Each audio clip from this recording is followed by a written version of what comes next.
Keep your hand on the door, Luis urges as he leans over my shoulder to micromanage, something he tries to do in so many areas of my life. I'm planning on it, I answer, wrapping one hand around the handle and bracing the second one directly above it so I can push the door shut as soon as the trickler's paw slips free.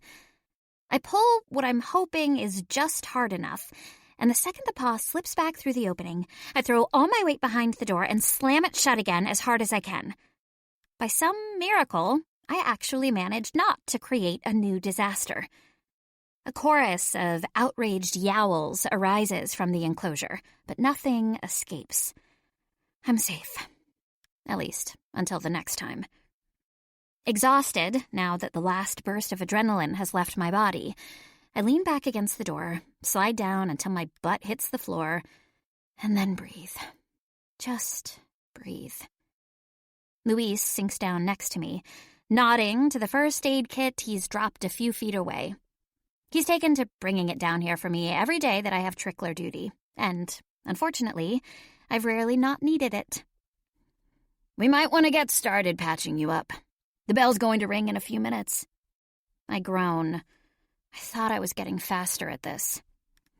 There's faster, and then there's fast, he says with a rueful grin. You really don't have to make sure every single one of the little monsters' bowls is filled with perfectly cold ice water. Room temp will suffice. It's September, in Texas. Cold water is a necessity. And what thanks do you get for your concern? His black hair flops over his left eye as he looks at the shredded sleeve of my t-shirt and the deep scratches below.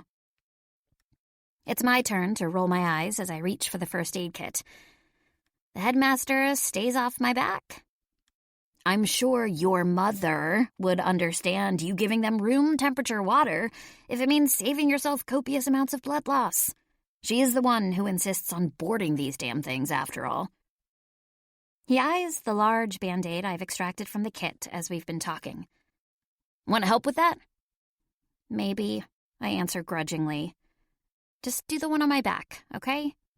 And I think the whole point of trickler duty is that it's a punishment, so I am not sure my mother has my feelings at the top of her list.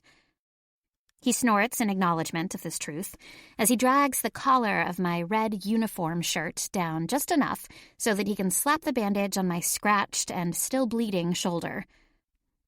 But it's not like you got yourself sent to this school for some nefarious deed or big bad behavior like the rest of us. And yet, here I am. The joys of being a Calder. Yeah, well, Calder or not, you've got to lay off trickler duty, or I don't think you'll actually make it to graduation.